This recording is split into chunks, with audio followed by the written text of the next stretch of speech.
안녕하세요. 철인의 TV입니다. 오늘은 유대인의 이야기를 말씀드리겠습니다. 아브라함 때 흉년이 들어 이삭이 그랄 지방으로 이사를 하게 됩니다.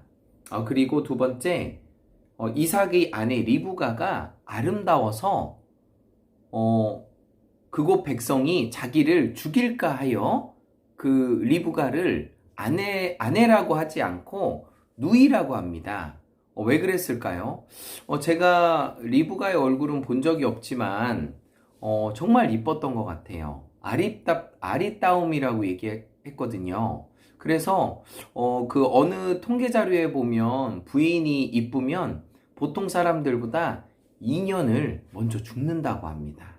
그래서 아내가 이쁘신 분들은 감사하십시오. 네. 그래서 두 번째 이야기 보겠습니다. 그 나라의 왕이 블레셋 왕이 아비멜렉이었는데 리브가가 이삭의 아내라는 걸 알게 돼요. 그래서 이 사실을 알고 깜짝 놀라는 거죠. 누이라고 소개시켜줬는데 갑자기 자기 아내인 걸 안 거예요. 궁에서 이렇게 보니까 이삭과 리브가가 포옹을 하는 것을 보게 된 거죠, 왕이.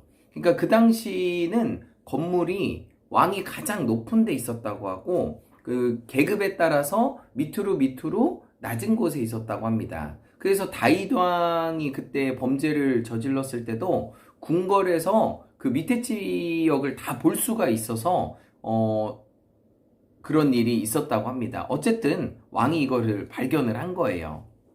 그리고 왕이 이삭의 아내를 범하는 자는 죽이라고 선포를 합니다. 왜냐하면 하나님이 이삭과 함께하는 것을 알기 때문에 이삭에게 해를 끼치면 자기에게 분명히 벌이 떨어진다는 것을 왕은 직감적으로 알았던 것입니다. 재밌죠? 그리고 이삭이 그의 농사를 해서 100배를 얻었고 여호와께 복을 받았다고 합니다. 그리고 마침내 거부가 되었다고 합니다. 네, 부자가 되었다는 거죠. 참 재밌는 것은 흉년이 돼서 다른 지방으로 와서 그곳에서 농사를 짓고 일을 했는데 거부가 되었대요. 우리가 살면서 보통 저도 대전에 살고 있지만 서울로 이사 간다던가 제주도로 이사 가서 거부가 될 수 있을까요? 이게 사람의 힘으로 되는 게 아닙니다. 그래서 정말 유대인들은 이렇게 어느 지역을 가든지 전능하신 신이 자기를 보호해주고 지켜준다는 믿음이 있어요. 그 믿음 때문에 거부가 되는 거라고 생각을 합니다. 그리고 여기서 재밌는 일이 있는데 우물 사건이 나옵니다. 우물을 파면 물이 나오고 블레셋 사람이 시기해서 우물을 흙으로 메꾸었다고 합니다. 이제 제가 볼 때는 이삭이 이 사업적인 머리가 뛰어났어요. 그 당시에 가장 중요한 거는 우물이었거든요. 우물이나 물이 나오는 곳이 사람들이 모이고 예전에 이제 큰 강 주변으로 사람들이 모였죠. 그래서 우물을 파야 되는데 이삭이 파는 곳마다 물이 나오는 거예요. 그때는 탐지기도 없고 기계도 없는데 우물이 어떻게 이삭이 파는 곳에서 나왔을까? 그게 이삭의 거부가 되었던 증거라고 생각을 합니다. 근데 블레셋 사람들이 와서 우물을 3번이나 막아요. 3번.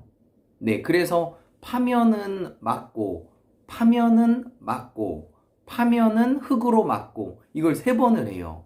보통 이렇게 자기가 장사를 하는데 누군가 와서 이렇게 우물을 흙으로 덮는다는 것은 장사를 못하게 하는 거잖아요.